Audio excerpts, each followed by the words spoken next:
Mon Jésus, il s'appelle le oui et l'amen. Gloire à Jésus, gloire au Père, gloire au Saint-Esprit, gloire à Elohim, gloire à Éléon. Merci Seigneur, tu es au milieu de nous, le fleuve est ici, car tu es ici. Tu es ce fleuve, Seigneur, puisse nous inonder, immerger par ta parole, qui est aussi l'eau purificatrice, Seigneur. C'est pour cela que nous sommes venus.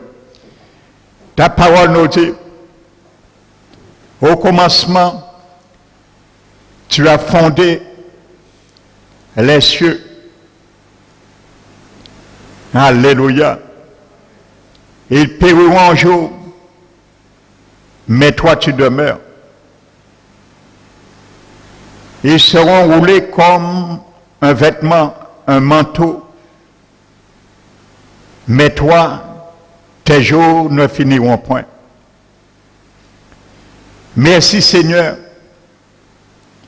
pour l'assistance ce matin au milieu de nous, de ton Esprit Saint, dont je m'humilie Seigneur sous ses mains tout-puissantes,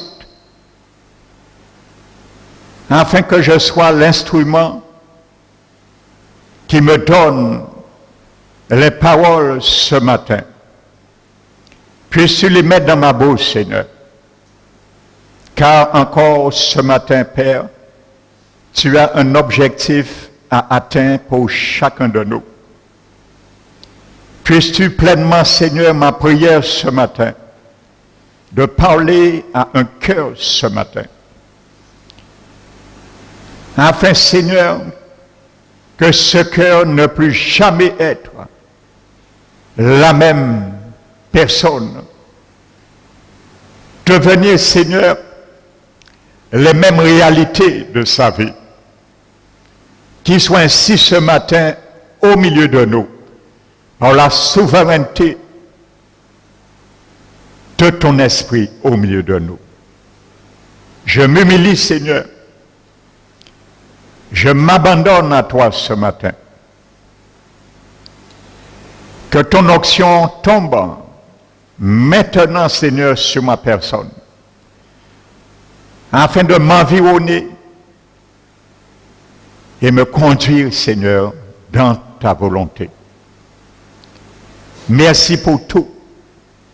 Je prends autorité ce matin dans ce lieu, au nom puissant de Jésus-Christ, de lier et de chasser tout esprit de distraction et tout esprit de sommeil dans ce lieu. Je vous chasse au nom de Jésus. Père, merci encore pour tout. Au nom de Jésus, je t'ai prié et te glorifie. Amen. Asseyez-vous, frères et sœurs. Donc, je vous salue. Soyez les bienvenus, chacun de vous. Amen. Alléluia. Donc, qu'il est doux, qu'il est bon de louer l'Éternel, mais aussi de se réunir. C'est au cours la bénédiction, pas goutte par goutte, mais en abondance. Et Dieu répand la vie pour l'éternité. Donc je bénis et je salue ceux et celles qui nous visitent aussi ce matin. Alléluia. Donc je vais donner la deuxième partie du message de dimanche dernier. Donc pour les nouveaux, je vais succinctement introduire le titre de ce message. N'allège pas le joug de Jésus. Selon Matthieu 11. Amen. Alléluia.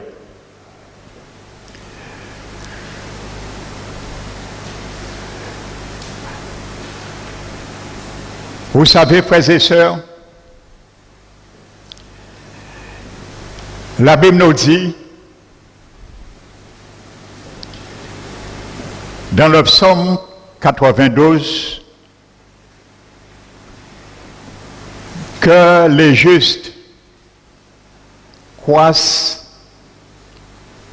comme le palmier. Ils s'élèvent comme le cèdre du Liban. Pourquoi le palmier? Il y a d'autres arbres qui s'élèvent. Mais Dieu a choisi le palmier. Et il fait cette comparaison à nous, son peuple, les justes. Nous sommes justifiés par son sang. Amen. Parce que le palmier a une particularité. C'est un arbre qui lutte avec ses racines pour chercher sa nourriture. Donc c'est un arbre particulier. Donc c'est un arbre qui vit et qui pousse dans des régions, dans des lieux, dans des conditions hostiles.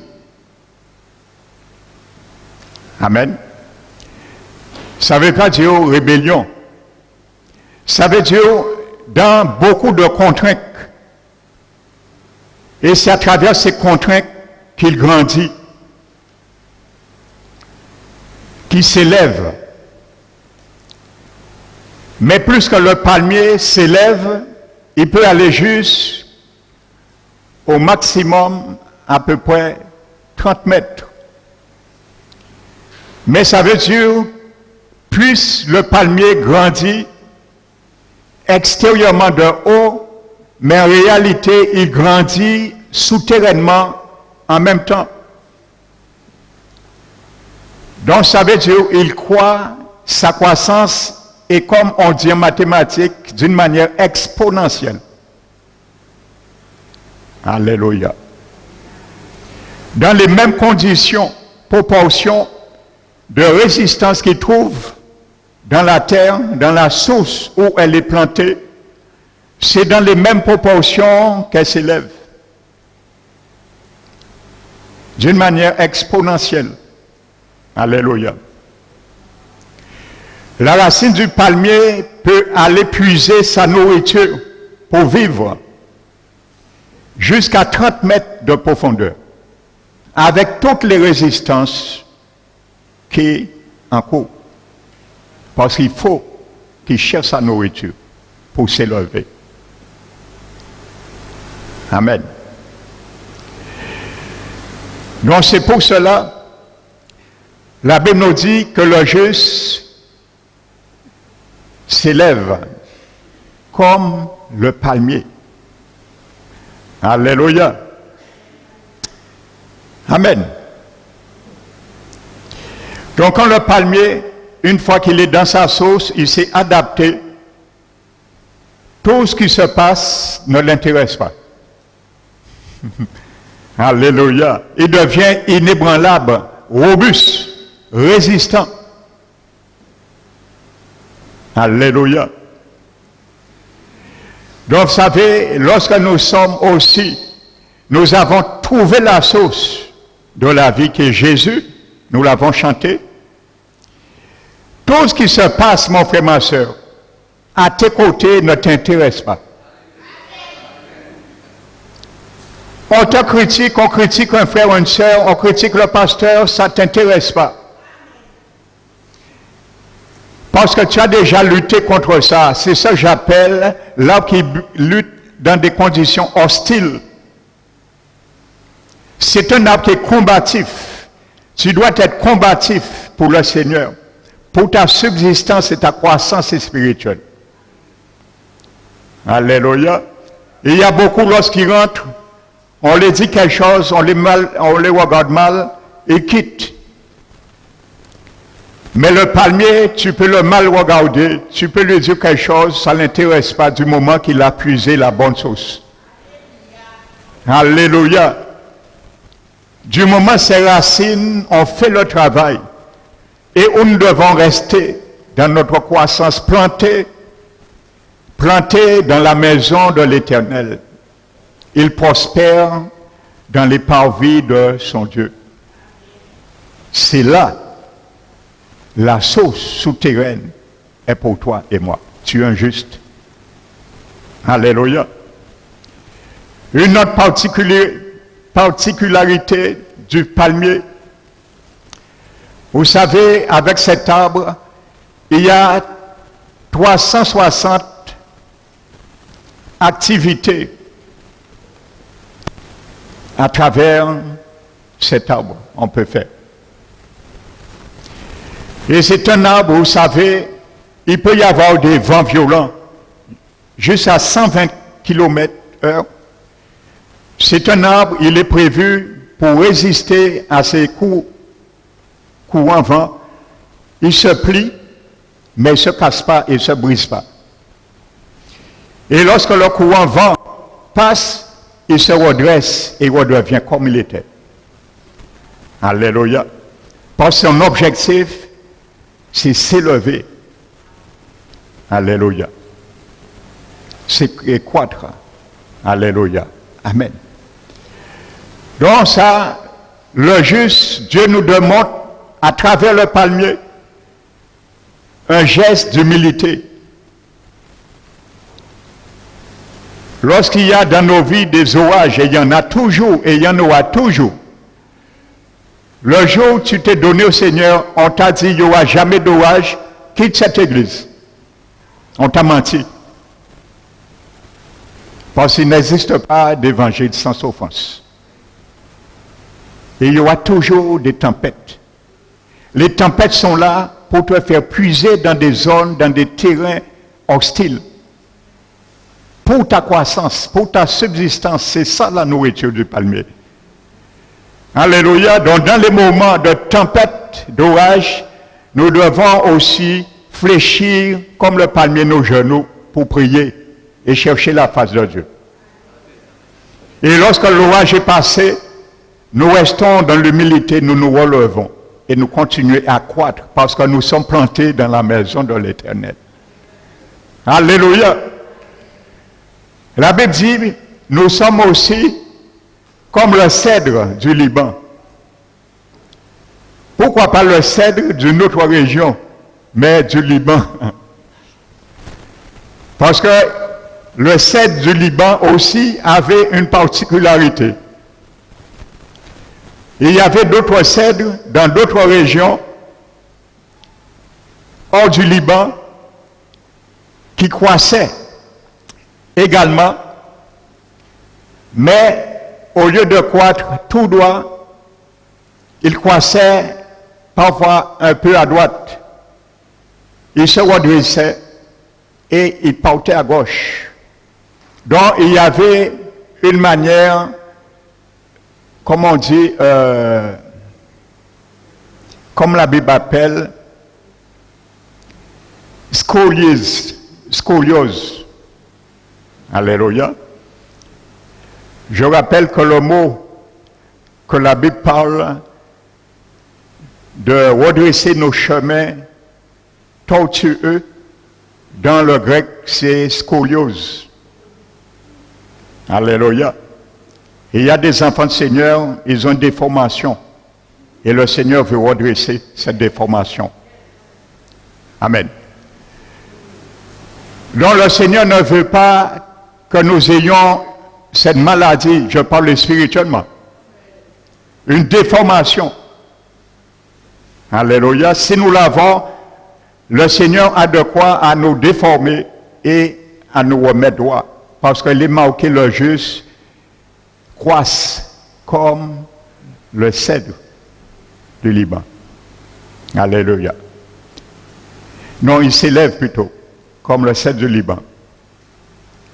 Donc le cèdre du Liban s'élevait tout droit. Alléluia. Deuxième particularité du cèdre, le cèdre, c'est le bois le plus dense et le plus lourd au monde. Amen. Nous pouvons avoir des lourdeurs, Nous pouvons être chargés par moments, mais le cèdre aussi, c'est le bois qu'on peut travailler très facilement. C'est un bois qu'on travaille, qui est malléable. On le travaille très facilement. Nous devons être malléables entre les mains du Seigneur. C'est ça le juste. Laissez le Seigneur nous moduler, nous donner la forme lorsqu'il nous met dans un moule. Même si parfois nous sommes durs, mais laissons la main de l'Éternel adosser, ramollir cette dureté de cœur, parce qu'il sait le faire aussi. Il dit, il endurcit qui il veut, il fait miséricorde à qui il veut. Alléluia. Donc voici cette particularité du cèdre. Amen. Et vous savez, c'est avec ce bois que Salomon a édifié le temple. Le Seigneur ne donne jamais d'exemple dans la Bible d'une manière anodine. Alléluia. C'est avec ce bois, Salomon a édifié le temple. Et ce bois aussi servait d'adoration, le cèdre. Amen. Donc voici les caractéristiques du juste, comparées au palmier et au cèdre. Alléluia. La Bible nous dit aussi dans le Psaume 92, vous savez, je n'avais pas prévu de parler de cela, mais l'Esprit Saint m'a interpellé ce matin et il m'a dit d'introduire avec ce psaume. Je suis un gant, il est la main. Un gant sans une main ne vaut rien, ne peut rien faire. Alléluia. Mais lorsqu'il y a une main, le gant est utilisable. Alléluia. Il dit, il prospère, il planté dans la maison de l'Éternel, il prospère dans les parvis de son Dieu. Vous savez, qu'est-ce que les parvis? Dans le temple, il y avait 3 compartiments. Il y avait les parvis, il y avait le lieu saint et il y avait le lieu très saint. La première chose qu'on trouvait dans les parvis, lorsqu'on ouvrait la porte, c'est l'autel des reins ou d'Holocauste. C'est où on faisait les sacrifices, on faisait couler le sang. Et ensuite, tout de suite après, entre le voile qui faisait barrière au deuxième lieu, le lieu saint, il y avait une cuve des reins. Alléluia. Le premier, c'était la cuve d'Holocauste, l'autel d'Holocauste et la cuve des reins. Donc la cuve des reins servait aux ablutions des sacrificateurs qui devaient administrer le sacerdoce. C'est eux qui avaient droit de rentrer dans le lieu saint. Amen. Donc, ils devaient se laver les mains, les pieds, se laver pour être purs dans la présence de Dieu. Alléluia. Donc, la Bible nous dit que le juste doit être planté dans la maison de l'Éternel pour prospérer dans les parvis de son Dieu. Si vous lisez, notez Ézéchiel 44, je crois le verset 17 ou 27. La Bible nous dit que quand Dieu va utiliser des sacrificateurs selon son sacerdoce, selon son cœur, il dit que lorsque ces sacrificateurs vont affranchir la porte du parvis intérieur. Il devait être revêtu de lin. Le lin, c'est la justice. Nos œuvres justes devant Dieu. Pas de justice pour nous sauver, non. La Bible dit que la justice de l'homme est un vêtement souillé. Mais étant justifié des œuvres pour rester juste, et justifié que le Seigneur est droit, nous l'avons chanté. La Bible dit que la justice est la base du trône de Dieu et la sainteté convient à sa maison. N'oubliez pas, le psaume 92 dit, pourquoi nous devons croître comme le cèdre du Liban, pourquoi nous devons nous élever comme le palmier? C'est pour faire connaître que l'Éternel est juste. Il est mon rocher et il n'y a en lui aucune iniquité. Voici l'objectif de ta croissance, mon frère, ma soeur. Voici l'objectif de ma croissance. Lorsqu'on croit dans la justice, on démontre par là que Dieu est juste et qu'il n'y a point en lui d'iniquité. Malheureusement, il y a beaucoup d'enfants du Seigneur. Ils ont des démarches scoliosées, si je peux dire, déformées. Et malgré cela, le Seigneur essaie de les ramener dans son hôpital pour les redresser. Il refuse délibérément, je dis bien délibérément, parce que c'est l'objectif du message que j'ai commencé dimanche dernier. Alléluia. Donc la Bible nous dit que le sacrificateur, une fois qu'il a franchi la porte du parvis intérieur, il devait être revêtu de fin lin. Frères et sœurs, il y a des portes que Dieu tient compte. Quand tu franchis, fais attention. Il y a des portes dans nos vies que Dieu considère très, très précieux. Alléluia. Lorsque nous franchissons les portes, la porte du parvis de l'Éternel, faisons attention. De quoi nous sommes revêtus? Et c'est pour ça, Ézéchiel 44, tout de suite après, il dit que lorsque les sacrificateurs feront le service derrière la porte du parvis intérieur, il ne doit avoir avec eux rien qui soit de laine.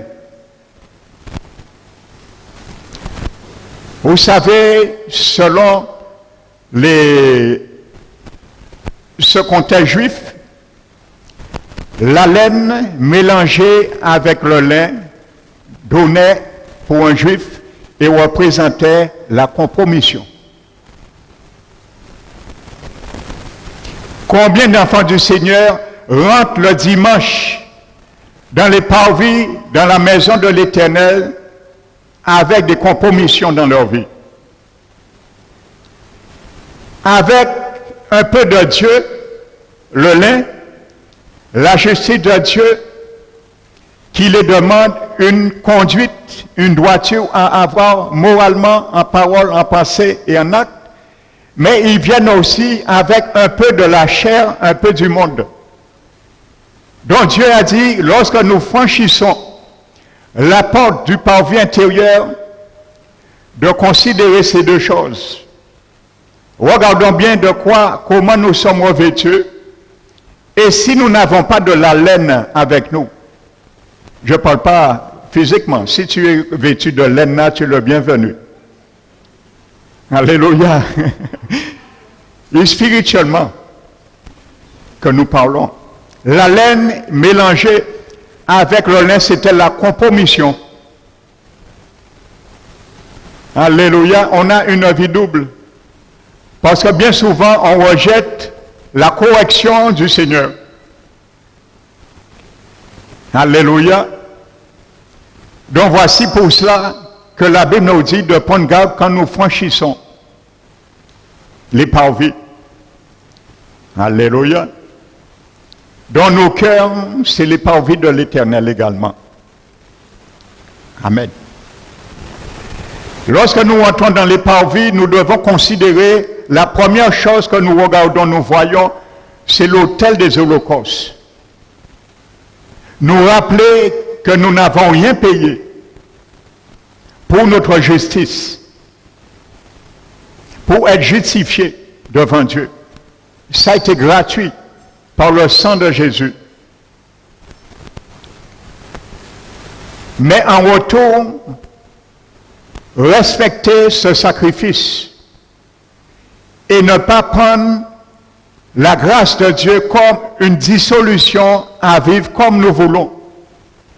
Nous devons nous considérer la première chose qu'on voit, c'est la croix. L'autel des holocaustes de Jésus était la croix. C'est là sa vie a été laissée. C'était l'autel des holocaustes de Jésus. Et deuxièmement, que nous devons fouler le péché sous nos pieds, la cuve des reins. Venir avec un cœur pur, laver, confesser, reconnaître ce que nous sommes, l'état de nos vies, l'état de nos cœurs, nous repentir pour entrer dans la présence de Dieu après, dans le lieu saint et dans le lieu très saint. Alléluia. Donc voici l'image succincte du psaume 92. En introduction, pour venir sur la deuxième partie.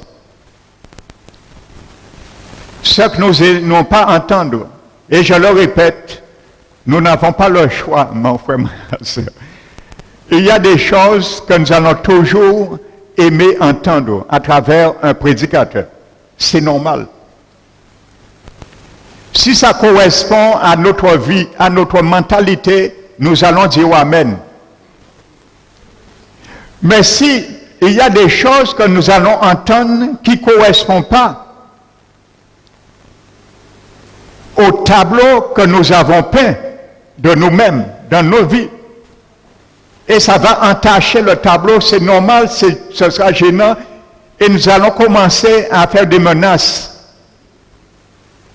à la parole de Dieu. Nous allons commencer à faire des menaces aux serviteurs. Nous allons commencer à faire des menaces aux frères et sœurs qui nous exhortent. Parce qu'il y a des choses qui vont toujours nous déplaire à entendre. Mais sachant, nous n'avons pas le choix. Vous savez, Ésaïe chapitre 50, regardez ce que Jésus dit par la bouche du prophète Ésaïe. Le Seigneur Jésus dit, le Seigneur l'Éternel éveille chaque matin, il éveille mes oreilles. Il m'a donné une langue exercée. Pourquoi? Pour apporter par la parole,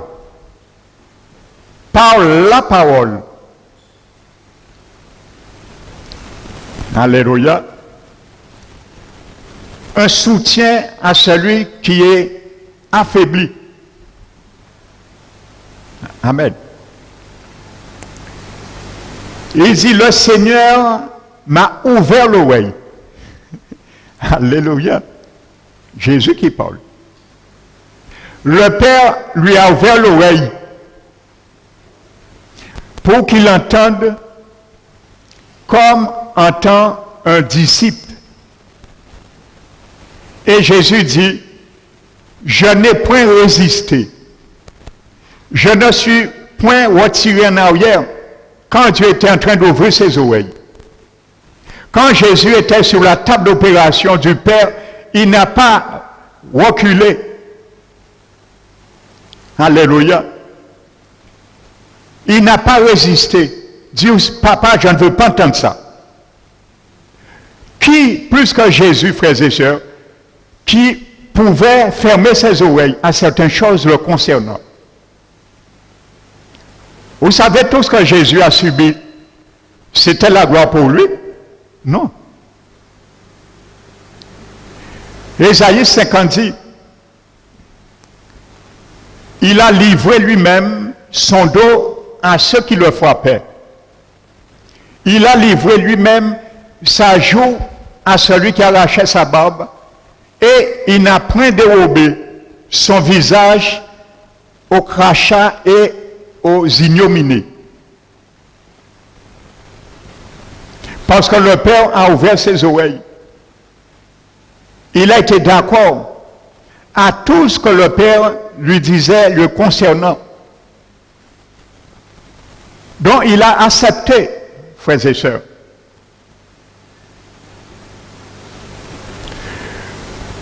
Donc le Seigneur aussi veut ouvrir nos oreilles. Non pour accepter ce que nous voulons accepter, mais ce qu'il veut que nous acceptons, même si ça ne nous convient pas, ça ne nous fait pas du bien, selon nous. Et c'est pour ça qu'il y a beaucoup qui résistent quand Dieu essaie d'ouvrir leurs oreilles. Ils résistent. Jésus a dit, je n'ai point résisté.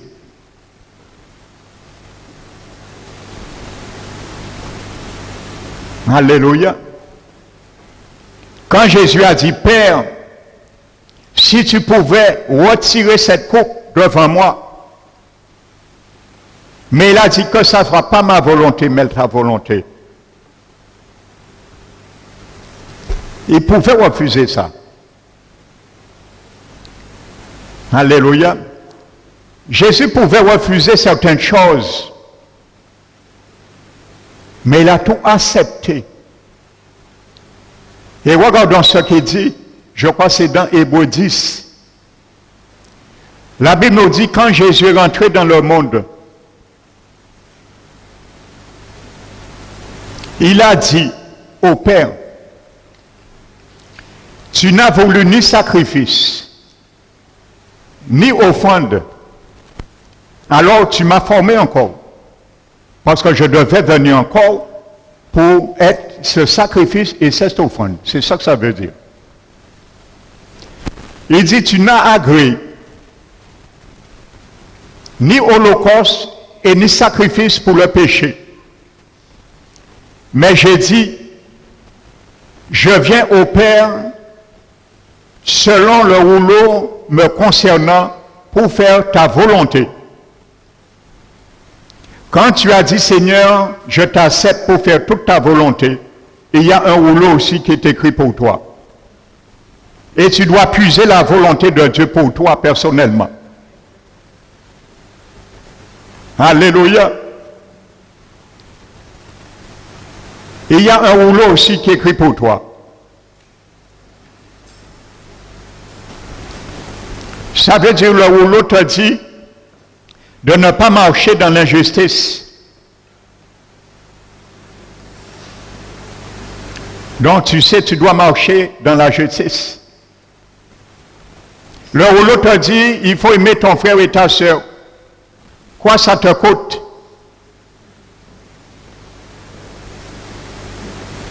Alléluia. Il ne faut pas le rejeter, il ne faut pas résister. Il faut laisser Dieu ouvrir tes oreilles pour entendre cela aussi. C'est un rouleau qui est écrit pour toi. Pour moi. Alléluia. Et tout ce qu'on peut dire. Et Hébreux 10 continue. Et dit, après avoir dit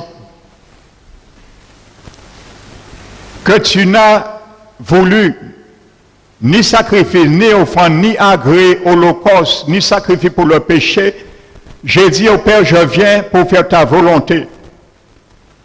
Alléluia. Et la Bible dit, il vient et il supprime les premières choses qui se faisaient selon la loi pour remplacer par la seconde. Et la Bible dit, par vertu de cette volonté, nous avions été sanctifiés une fois pour toutes par l'offrande du corps de Jésus-Christ. Amen. Et c'est ce même Jésus, dans Hébreux 12, qui qui nous dit que comme nous sommes environnés d'un si grand témoin, nuée de témoins, rejetons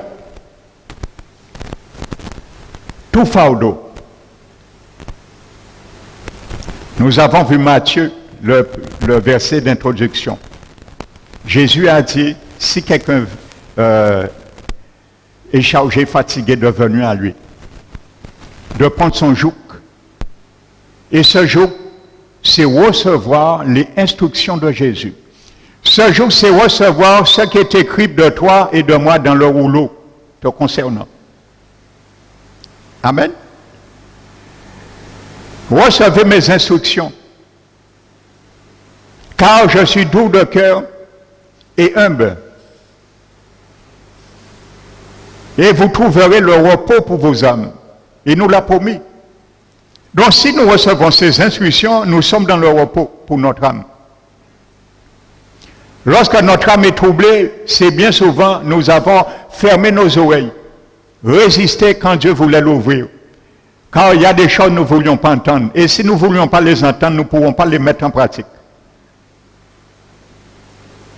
Rejetant tout fardeau et le péché qui nous environne si facilement, et courons vers la carrière qui nous a été offerte avec assurance, les regards fixés sur Jésus, lui qui suscite la foi et qui l'amène à la perfection.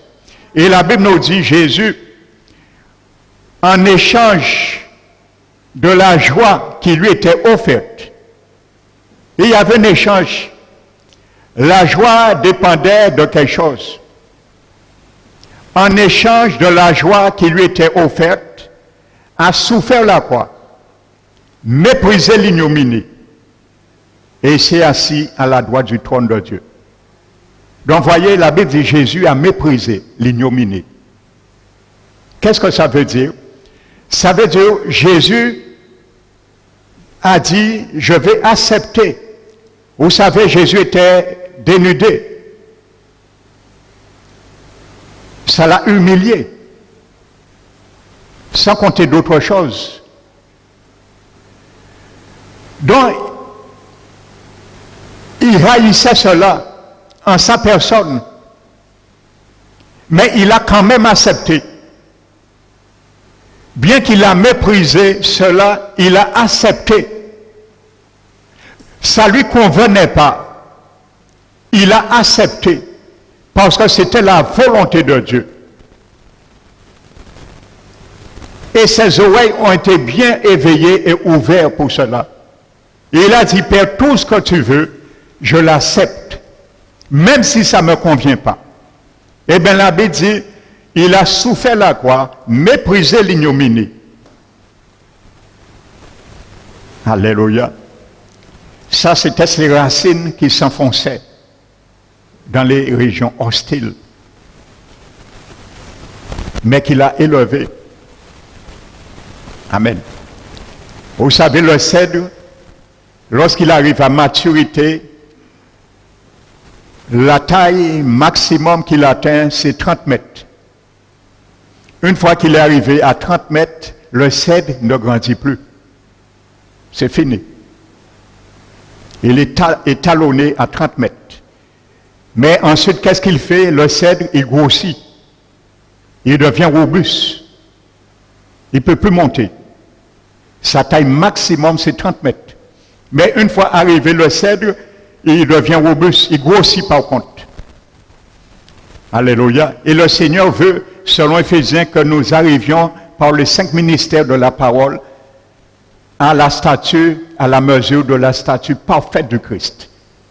Lorsque tu arrives là, à ce moment, tu portes des fruits, même dans ta vieillesse.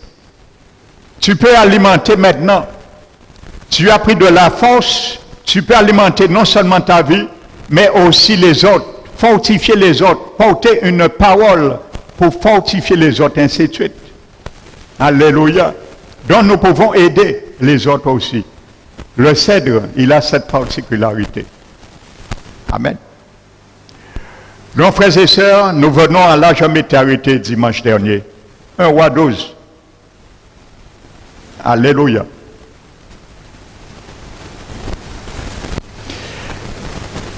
dont nous étions arrêtés au verset 6.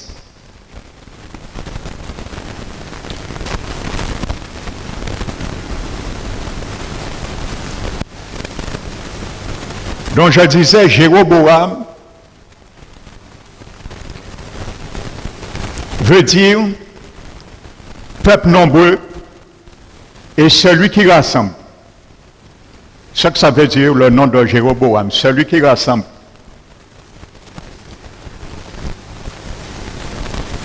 Ou celui qui agrandit et peuple nombreux. Amen. Et Roboam, je disais, veut dire en hébreu qui affranchit le peuple. Alors considérez cela spirituellement comme le diable et Jésus. Roboam est la personnification là de Jésus-Christ. C'est lui qui a franchi le peuple. Et n'oubliez pas, il a dit dans Matthieu, si tu veux être affranchi, il faut prendre son joug. Alléluia, c'est lui qui a franchi. Mais comme nous n'aimons pas bien souvent tout le compartiment du joug, nous allons faire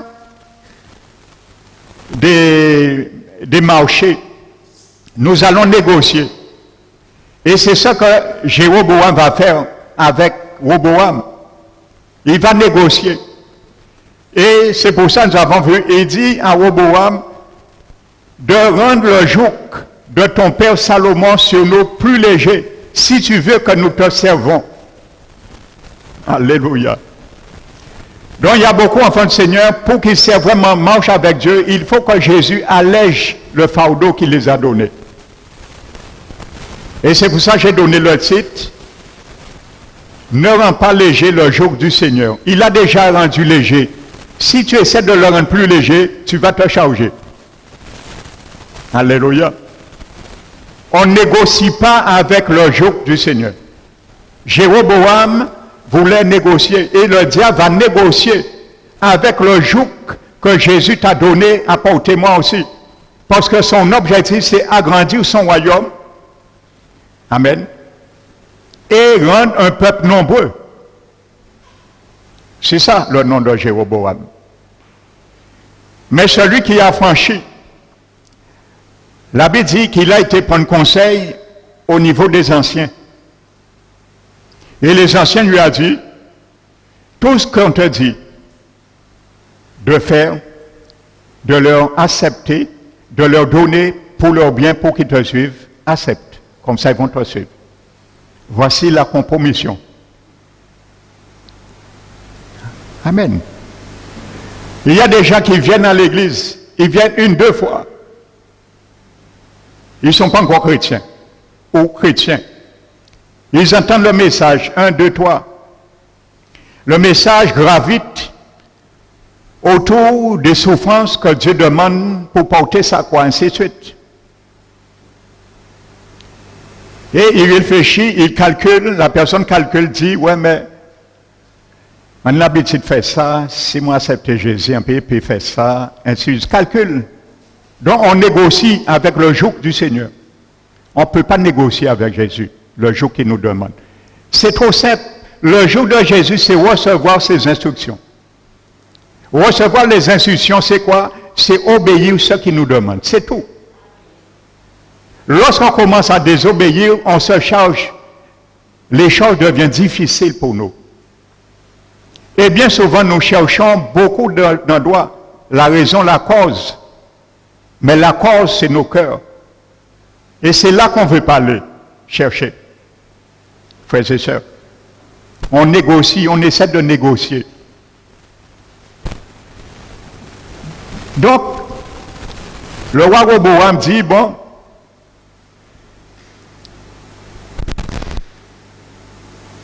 revenez dans 3 jours. Je vais voir. Mais vous savez, Jésus t'a déjà donné la réponse. Il m'a déjà donné la réponse. Quand Jésus est ressuscité le 3e jour, il nous a déjà donné la réponse de notre négociation. Et il a dit, si quelqu'un veut venir après moi, qu'il renonce premièrement à lui-même. Deuxièmement, qu'il se charge de sa croix. Et troisièmement, qu'il me suive. Donc notre Roboam a déjà négocié avec nous le troisième jour qu'il est ressuscité. Et il a dit, lorsque je serai glorifié, j'attirerai à moi tous les hommes. Jéroboam veut négocier un joug pour qu'il puisse être attiré avec Judas, Benjamin, dont Roboam était le roi du royaume du Sud. Mais Jésus dit, moi je vais attirer à moi tous les hommes qui sont prompts à renoncer à eux-mêmes, se charger de leur croix et de me suivre. Amen. Donc ensuite, il va voir des jeunes qu'il connaissait et demande aussi conseil. Et c'est là la Bible nous dit,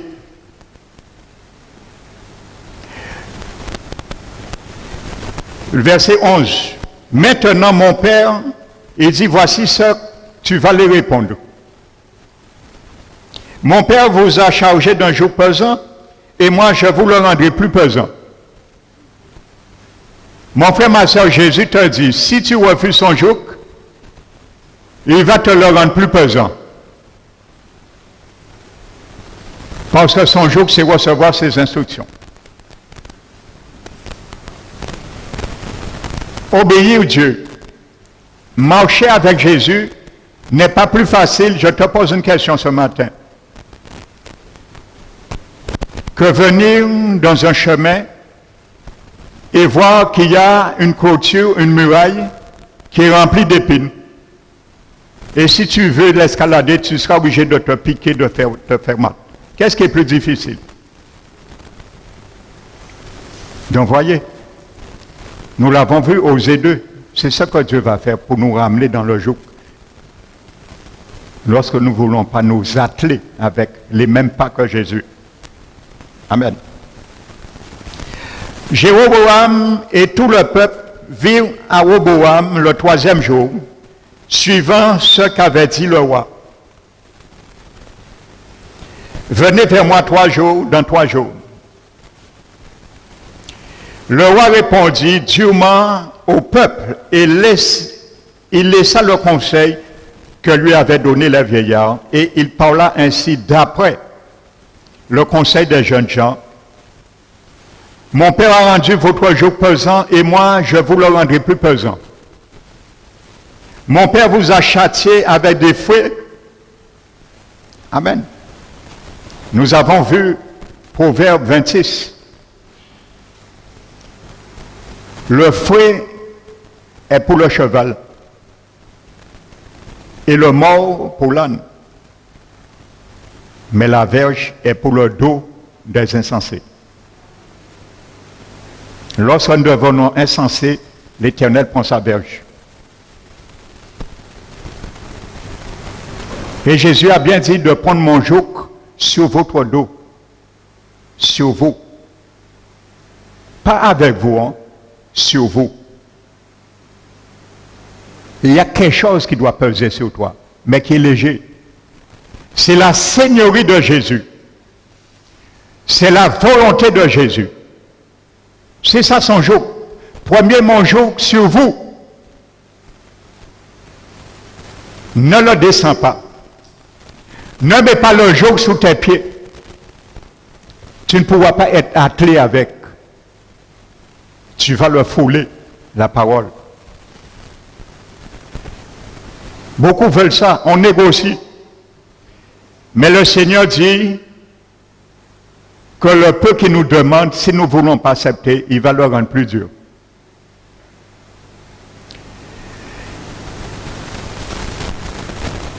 Et moi, je vous châtierai avec des scorpions. Le Seigneur ne va pas nous châtier avec des scorpions. Mais il va utiliser des situations difficiles pour nous. Amen. Pour nous faire comprendre.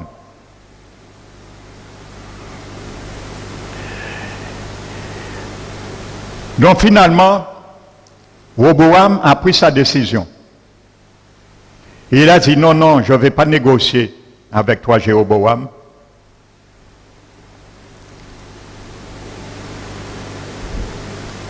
Donc, si tu prétends que le joug est trop dur pour toi,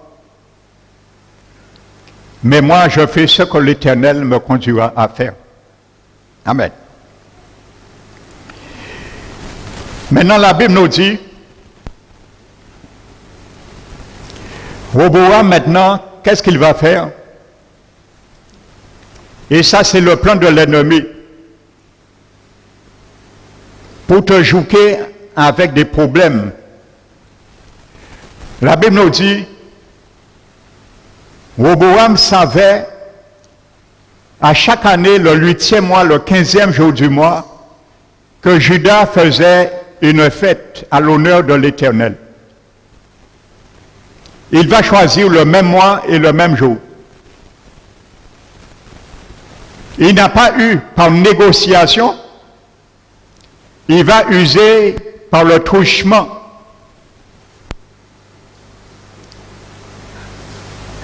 Alléché par un soi-disant que peu importe le lieu que tu vas adorer l'Éternel, il y a l'Éternel est omniprésent, il considère. Et qu'est-ce qu'il va faire? La Bible nous dit, il va créer 2 veaux d'or. Il va mettre un à Bethel. N'oubliez pas, Bethel veut dire la maison de l'Éternel, la maison de Dieu. Et il va mettre un à Dan. Comme ça, au lieu de descendre Jérusalem, vous pouvez aller à Bethel, vous pouvez aller à Dan. Le Seigneur est là. Amen. Mais c'était dans le but d'empêcher le peuple Israël d'aller vers Roboam. Parce qu'il a dit, si je ne fais pas ça, le peuple va me laisser, ils iront vers Roboam et ils vont me tuer.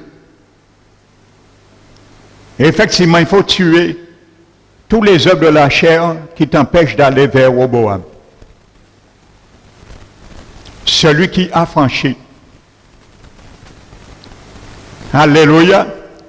Ce qui t'empêche, qui nous empêche d'avoir une vraie adoration dans les parvis de l'Éternel, la laine mélanger le lin. Il faut retirer la laine. Compromission. Et aller dans vraie adoration vers Roboam, celui qui a franchi l'Éternel, Jésus-Christ, notre Seigneur, notre Sauveur, notre Libérateur. Amen. Donc c'est ça.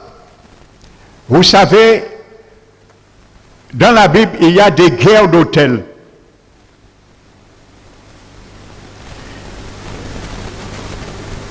Un autel, c'est un lieu de communion avec Dieu et la personne. C'est ça un autel. On peut communier avec Dieu et on peut communier avec des démons. C'est ça Paul dit qu'il n'y a pas de choses communes entre le temple de Dieu et les idoles.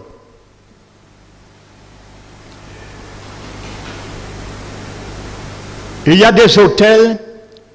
Aujourd'hui, notre cœur, c'est un autel. Parce que c'est le lieu le mieux pour adorer Dieu. Jésus l'a dit, lorsque vous priez, rentrez dans votre cœur. La chambre, c'est notre cœur. Et parle à Dieu. La communion. La relation avec Dieu. Mais il y a parfois... L'état de nos cœurs pense que nous sommes en communion avec Dieu, ce qui n'est pas le cas. Vous savez, il y avait Jacob, à un moment donné, la Bible nous dit, je crois, Genèse 33. Dieu avait donné Jacob rendez-vous à Bethel.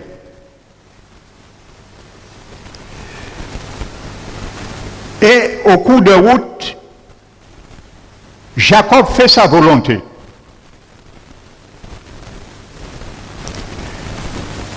Dieu avait prévu une communion avec Jacob à Bethel, mais au cours de route, donc ça veut dire Jacob a reçu la volonté de Dieu. Il est parti dans le but d'accomplir la volonté de Dieu. Mais en courant, au cours du chemin, il est arrêté et il a voulu faire sa volonté. Et la Bible dit qu'il s'arrêta à Sichem et il achète une parcelle de terrain. Il fait un petit appartement pour lui. Ça veut dire que déjà une intention de rester longtemps. Mais bon Dieu t'attend toujours. Sache quelque chose, tu peux t'arrêter, mais là Dieu t'attend, il va t'attendre et tu viendras. Il fera de sorte où il t'a donné rendez-vous, tu seras un jour. Peu importe le temps, ça prendra. Donc il vient. Il fait des cabanes pour ses troupeaux et il s'installe. Qu'est-ce qu'il fait? Il bâtit un hôtel là. Ça veut dire que là, je vais rencontrer mon Dieu. Il décide où il doit rencontrer son Dieu. Beaucoup parmi nous, nous décidons où que Dieu doit nous rejoindre, frères et sœurs. Ça ne marche pas avec Jésus. C'est où que Jésus nous donne rendez-vous pour le rejoindre.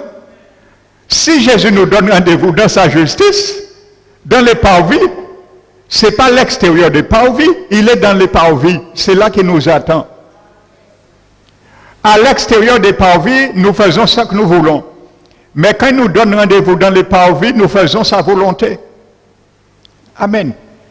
Et la Bible nous dit que Jacob bâtit un autel et il donne à l'autel le nom d'El Elohé Israël. Ça veut dire en hébreu Dieu, El, Dieu, Elohé, le Dieu d'Israël. Et lisez les conséquences. Vous allez noter, lire les conséquences.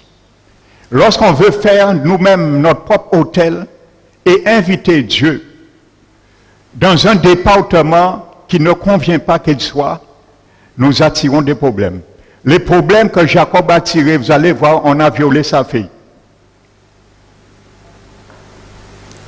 Dina. Et ainsi de suite. Et c'est là, il a prié bagage et ils sont partis. Et Dieu lui a dit, je te donne rendez-vous à Bethel. Lorsqu'il est arrivé à Bethel, Dieu lui a dit, maintenant, c'est là que je m'étais révélé à toi. Lorsque tu fuyais ton frère Ésaü et je t'ai protégé. Maintenant, Dieu lui dit, ce n'est pas lui qui décide, Dieu lui dit maintenant, bâtis-moi un autel là. Laisse l'Éternel te dire où tu dois bâtir un vrai autel pour qu'il soit en communion avec toi, ou plutôt nous soyons en communion avec lui. Et il a dit, Jacob, bâtis-moi un autel là maintenant. C'est le chapitre 35. Et maintenant, il bâtit l'autel que Dieu lui a demandé et lui donne le nom d'El Bethel. Ça veut dire en hébreu Dieu, le Dieu de sa maison. Et il y a une différence entre Dieu, le Dieu d'Israël, et Dieu, le Dieu de sa maison. Ton cœur s'appelle la maison de Dieu. Donc ça vaut mieux que l'Éternel te fait bâtir ton autel ou qu'il a pris possession et qui considère sa maison. Bâtis ton autel dans ton cœur. Alléluia. C'est ce que Dieu veut. Amen.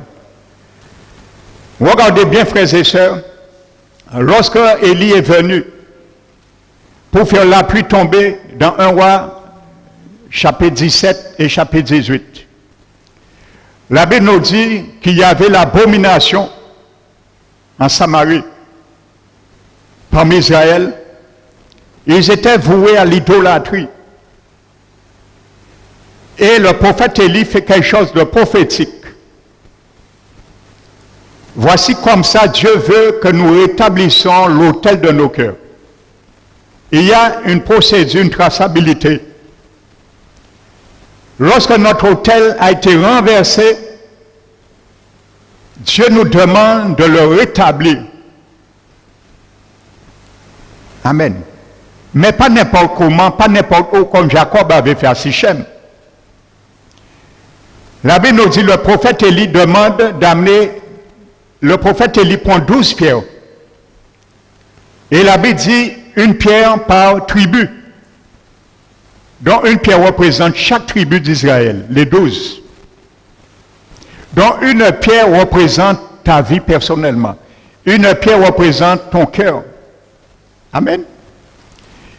Et la Bible dit, c'est par ces pierres, le prophète Élie établit l'autel de l'Éternel. C'est avec nos cœurs que Dieu rétablit l'autel. Comment il le rétablit? La Bible nous dit, il fait un fossé autour des 12 pierres qui représentent l'autel. Ton cœur, c'est l'autel. Une pierre représente une tribu. Donc, une pierre, prophétiquement, représente mon cœur, ton cœur, ta vie, ma vie. Comment le rétablir? Il fait une fosse autour. Il met du bois, il met les morceaux de viande, l'holocauste, et il demande 3 couches. Et il demande à 4 reprises de verser de l'eau sur tout. Ça veut dire 12 couches. Et l'eau, regardez bien, il a mis l'eau autour de l'autel. Dieu nous dit, l'eau là, c'est toutes les impuretés, les abominations qu'Israël avait incurgitées avec Akab, Jézabel et les autels de Baal et d'Astarté. Et il dit, je vais rétablir l'autel de l'Éternel, mais ça ne se passera pas comme ça. Si vous voulez l'appui, il faut que vous sachiez cela. L'eau représente toutes les impuretés. Amen. Et il a demandé à l'Éternel que le feu descende. Le feu a évaporé l'eau. Lorsque tu veux rétablir ta communion avec Dieu, il faut laisser toutes les impuretés être dissoutes, évaporées, brûlées par le feu du Saint-Esprit. Toutes les abominations, toutes les rébellions doivent être consumées pour rétablir l'autel de nos cœurs. Purifier. Alléluia. C'est pour ça, Ézéchiel 44 dit, la première chose, c'était la cuve, l'autel d'Holocauste. Alléluia. Donc, le feu est descendu et tout a été consumé. Voici comme ça rétablir l'autel de nos cœurs, notre communion perdue avec le Seigneur. Maintenant, je viens avec 1 Roi, le chapitre 12, dont le roi est content. Il a fait son trafic, Jéroboam. La Bible nous dit, il sacrifia ses autels, ainsi de suite. Maintenant, la Bible nous dit, Dieu envoya un homme de Dieu, arriva de Juda à Bethel, par la parole de l'Éternel. Écoutez bien, par la parole de l'Éternel. Pendant que Jéroboam se tenait à l'autel pour brûler des parfums. Amen.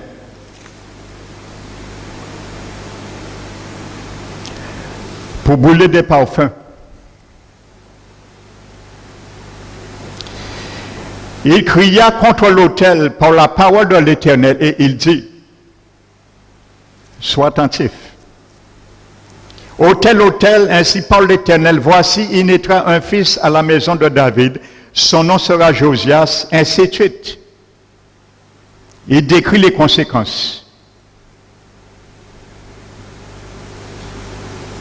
Et le même jour, il donna un signe en disant, c'est ici le signe que l'Éternel a parlé. Voici l'autel se fendra et la cendre qui est au-dessus sera répandue. Lorsque le roi Jéroboam entendit la parole que l'homme de Dieu avait criée contre l'autel de Béthel, il avança la main de dessus l'autel en disant, saisissez-le. Et la main de Jéroboam avait étendu contre lui devient sèche et il ne put ramener à lui. Alléluia.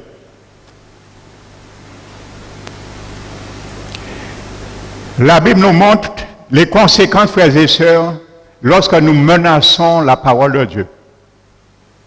Nous avons vu, lorsque Paul menaçait la parole de Dieu, ce qui lui est arrivé. La Bible dit, il respirait la menace. Et ce qu'il ne voulait pas entendre, le Seigneur est venu lui faire entendre et confesser de sa bouche ce qu'il ne voulait pas entendre. Jésus est le Fils de Dieu. Quand Jésus l'a frappé sur le chemin de Damas, la première chose, tout de suite après, lorsqu'il s'est fortifié, il a retrouvé la vue. La première chose, Paul commence à prêcher. Jésus est le Fils de Dieu. Ce que tu ne veux pas entendre, je disais, Jésus va te faire un jour confesser de ta propre bouche ce que tu ne voulais pas entendre. Tu n'auras pas le choix. Je n'aurai pas le choix. Amen. Ça a été le cas pour Jéroboam. Le Seigneur l'a repris. Il a menacé la parole de Dieu. Et sa main restait paralysée, sèche. Et il ne peut pas le retirer. Beaucoup d'enfants du Seigneur ont méprisé les conseils de l'Éternel. Ils ont méprisé les serviteurs. À cause, pas, ils étaient des imposteurs, des mercenaires, ils enseignaient des doctrines de démons. Là, tu peux quitter ces serviteurs, Dieu le permet. Et je ne cesse de vous le dire. Je voulais commencer à prêcher doctrine de démons, doctrine qui amène en enfer, ils ont libre de quitter, c'est normal. Mais quand le serviteur dispense la sainte doctrine, tu ne veux pas l'entendre, ne fais pas de menace. Ne fais pas comme Jéroboam pour essayer d'agrandir ton royaume. Jéroboam veut dire celui qui a grandi. Peuple nombreux. Pour ne pas accumuler d'autres problèmes que tu as déjà accumulés. Sa main restait sèche, paralysé, et il ne peut pas le retirer. Aujourd'hui, Dieu ne va pas paralyser ta main, mais il va paralyser tes situations. Des situations, parmi beaucoup du peuple de Dieu, sont paralysées, sont sèches. Ils sont là, ils sont figés. Pourquoi? Parce qu'ils ont menacé la parole de Dieu un jour. Peut-être tu ne te rappelles pas, mais Dieu veut te faire te rappeler les menaces que tu as fait à l'égard de ses paroles pour te repentir. Tant la repentance n'est pas là, les situations vont devenir sèches. Alléluia. Le psaume 107 dit, écoute bien, il parle à son peuple. Et il dit, ceux qui avaient pour demeure les ténèbres et l'ombre de la mort, vivaient chaque jour captifs dans les chaînes et dans la misère. Pourquoi? Le psaume dit parce qu'ils s'étaient rebellés contre la parole de Dieu. Ils avaient méprisé le conseil du Très-Haut. Ce que Jéroboam fait. De ce fait, la Bible dit que Dieu va humilier leur cœur par la souffrance. Ce n'est pas Satan. La Bible dit c'est Dieu, ce n'est pas Satan. Nous nous trompons parfois. Dieu va les humilier leur cœur par la souffrance, ils vont succomber. et nul ne va les relever. Si tu as l'habitude de menacer la parole de Dieu, les serviteurs loin de Dieu, fais attention. Parce que le jour où tes situations seront dans un embarras, frères et sœurs, nul ne pourra pas te relever. Et Dieu va attendre quelque chose. La Bible dit, dans leurs angoisses, à ce moment, ils criaient à l'Éternel. Donc tu peux t'éviter des angoisses. L'Éternel peut t'éviter de crier à lui. L'Éternel peut tu peux t'éviter à souffrir inutilement. La Bible dit, criez à l'Éternel dans leur angoisse. Et qu'est-ce que Dieu fait maintenant? Dieu dit, ah voilà, c'est ça t'est caché. Tu as compris maintenant? Il les délivre de leur angoisse. Il les fait sortir de la mort et des ténèbres et il brise les liens. La Bible dit ensuite, les insensés, par leur conduite coupable et par leur iniquité, se sont rendus malheureux. Qui les a rendus malheureux? Le frère et la sœur qui ne disaient pas bonjour dans l'église? Non, il ne te dit pas bonjour. La Bible t'a dit, tu es un palmier. Quand tu as trouvé ta source implantée en Jésus, le bonjour ou le bonsoir t'a pas dû, ça importe. Le palmier ne s'occupe rien du tout du moment qu'il a trouvé la source. Donc ce n'est pas le bonjour, le manque de bonjour, le manque de sourire qui doit te rendre malheureux. Si par cela tu t'es rendu malheureux, ça c'est toi. Amen. Mais le Seigneur a permis cela pour enraciner tes racines, peut-être qui étaient dans 5 mètres seulement, depuis 10 ans, convertis. Parce que nous n'arrivons pas à aller plus bas. Le palmier va jusqu'à 30 mètres à puiser sa nourriture. Donc c'est peut-être pour que l'Éternel nous force à puiser davantage. Et que lorsque le vent on ne m'a pas dit bonjour, on ne m'a pas souri, va souffler, tu vas plier, mais tu vas te relever parce que tu vas mettre tes genoux à terre, tu vas plier tes genoux et demander Dieu pardon pour elle et lui qui ne te dit pas bonjour. Tu vas prier pour lui et elle et tu vas attaquer l'esprit qui l'anime et pas la personne. Alléluia. Et quand tu vas voir le changement, tu vas voir tes racines sont descendues 2 mètres supplémentaires. Au lieu de 5 mètres, tu t'es raciné à 7 mètres. Amen. La Bible dit par leur tenue coupable se sont rendus malheureux. Ils cheminaient et touchaient les portes de la mort. Pourquoi? Parce que leur âme avait en horreur toutes sortes de nourriture. Alléluia. C'est le cas de Jéroboam. Il y a beaucoup d'enfants de Seigneur, leur âme a en horreur toutes sortes d'exhortations. Ils ne veulent pas manger toute nourriture. On leur prêche marcher dans la droiture. Ah, maman ne veut pas ça. Mon travail en moins, on a fait s'enlever, on a parlé de tout butin. On rejette la parole de Dieu. On méprise le conseil du Très-Haut. On menace la parole de Dieu. Ainsi de suite. Que chacun se reconnaisse. Rebelote, la Bible dit, dans leur angoisse, ils criaient encore à l'Éternel. Le Seigneur le répète pour savoir qu'est-ce que nous devons faire, parce que Jéroboam savait ce qu'il devait faire pour Braille déparalyser. Dans son angoisse, il a crié à l'Éternel. Et c'est ce que Dieu veut. Tu peux paralyser par notre conduite, nos situations, nos bénédictions, les figer. Mais Dieu attend un jour. Nous reconnaissons les angoisses, ça nous a occasionné et crié à l'Éternel pour nous délivrer. La Bible dit, dans l'angoisse, ils criaient à l'Éternel. Et la Bible dit, il les délivrera encore de leurs angoisses. La miséricorde de Dieu, frères et sœurs, triomphe de son jugement. Dieu est grand, sa bonté, il est renouvelé chaque matin, n'est pas épuisé, sa miséricorde, sa bienveillance n'est pas arrivée à son terme. Il y a encore stock dans son magasin de miséricorde. Il y a du stock encore pour toi, pour moi. Tu peux puiser, tant tu reconnais. Et qu'est-ce que Dieu dit? Ceux qui ne voulaient pas entendre, ils l'ont accepté. Il envoya sa parole. Et qu'est-ce que la parole fait? Il est guéri. C'est la parole qui guérit ton âme. C'est la parole qui guérit ton cœur. Alors, quand Dieu exerce tes oreilles, fais comme Jésus, ne résiste pas.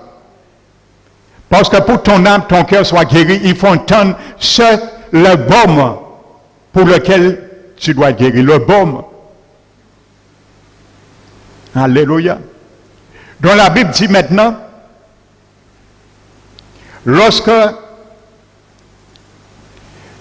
verset 5, 1 à 13, pour conclure, l'autel se fendit et la cendre qui était dessus fut répandue selon le signe qu'avait donné l'homme de Dieu par la parole de l'Éternel. Alléluia. Mon frère, ma soeur, que tu aimes entendre, que tu n'aimes pas entendre la parole de Dieu, que ce soit ce qui te concerne ou pas, et Dieu disait toujours des choses nous n'aimions pas entendre. C'est normal, nous sommes humains. Mais quand ça vient de Dieu, prends et garde. Tu n'as pas le choix de l'accepter. Parce que ce que la parole dit va s'accomplir, même si tu ne l'acceptes pas. Jéroboam a refusé ce qu'il avait été. Qu'est-ce qu'on lui avait dit? Le même jour, il donna un signe en disant, c'est ici le signe que l'Éternel a parlé. Voici l'autel se fendra et le sang qui est au-dessus sera répandu, l'autel de Béthel. La Bible nous dit, verset 5, l'autel se fendit et la cendre qui était dessus fut répandue selon le signe qu'avait donné l'homme de Dieu par la parole de l'Éternel. Jéroboam pas empêché ça accompli. Il refusait, mais parole l'accomplit quand même. Amen. Quand le Seigneur nous dit d'aimer nos frères et sœurs d'une manière conditionnelle, même si nous disons non, je ne vais pas aimer, comme dit la Bible, les conséquences vont s'accomplir quand même dans ta vie.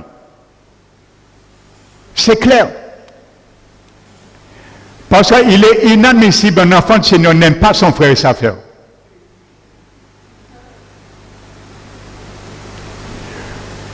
Le serviteur, ça j'entends dans sa prière, l'a dit. Nous sommes venus pour nous aimer. Si nous n'aimons pas ceux que nous voyons, comment nous pouvons aimer celui que nous ne voyons pas? Il a dit dans sa prière.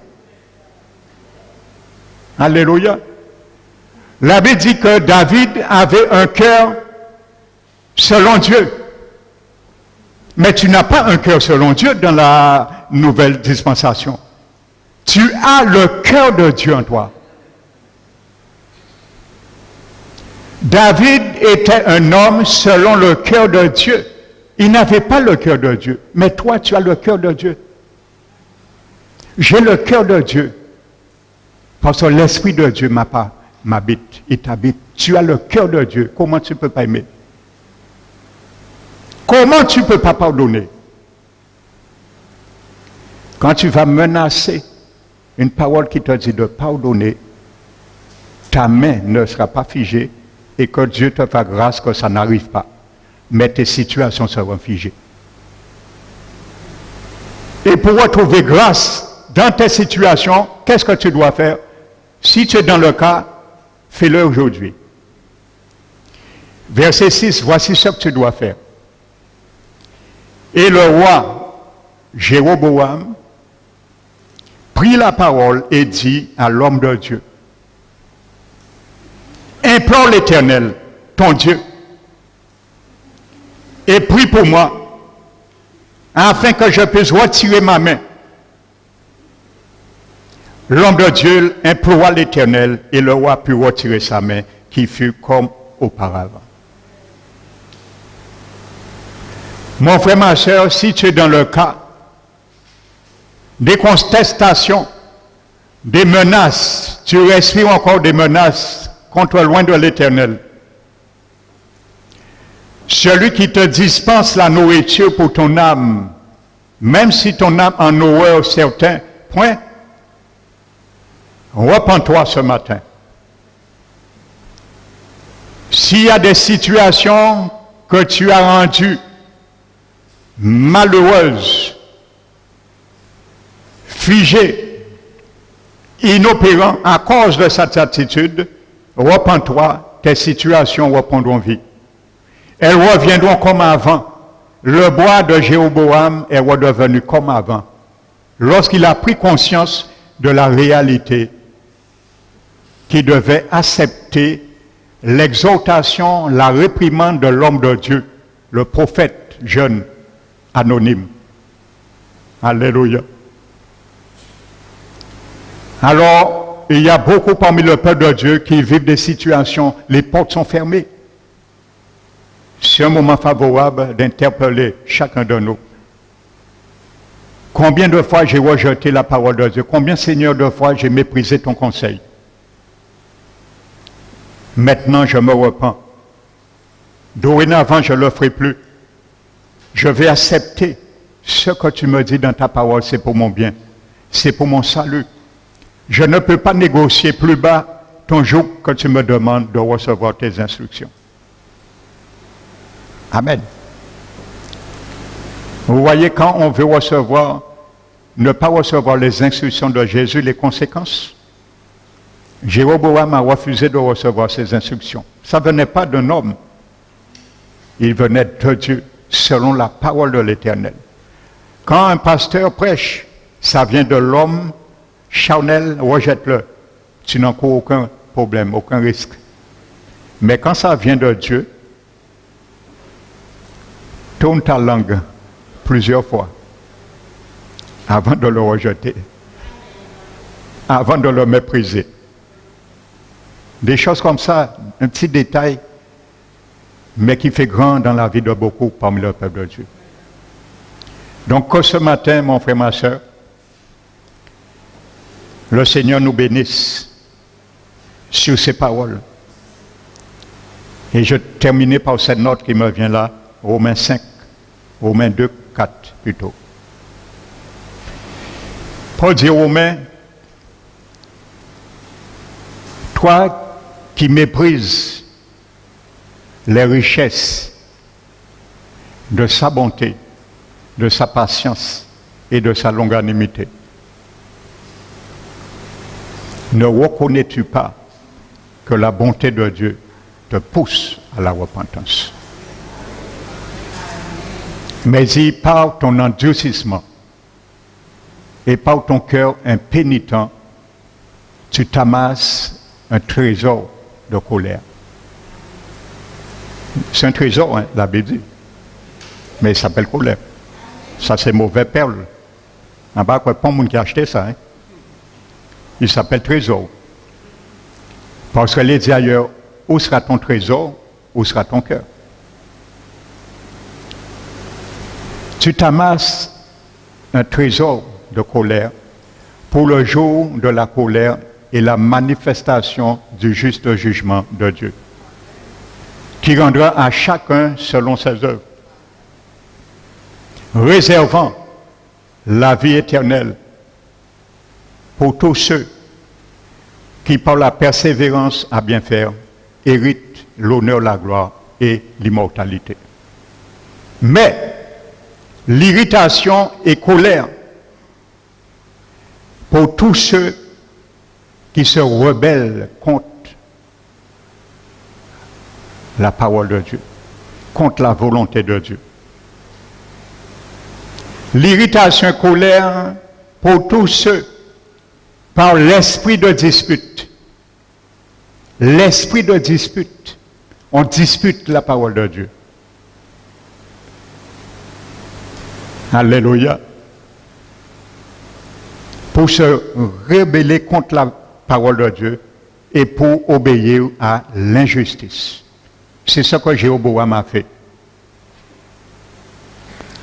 Il voulait disputer le joug.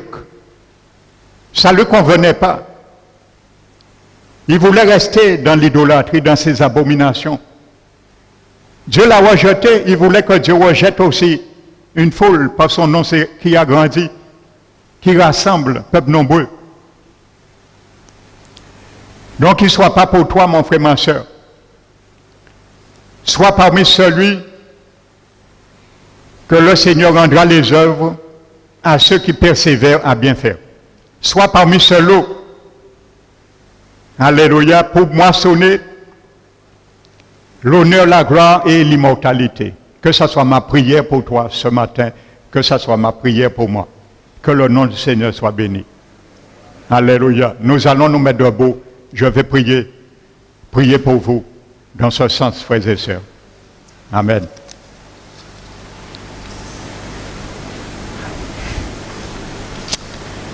Père très saint,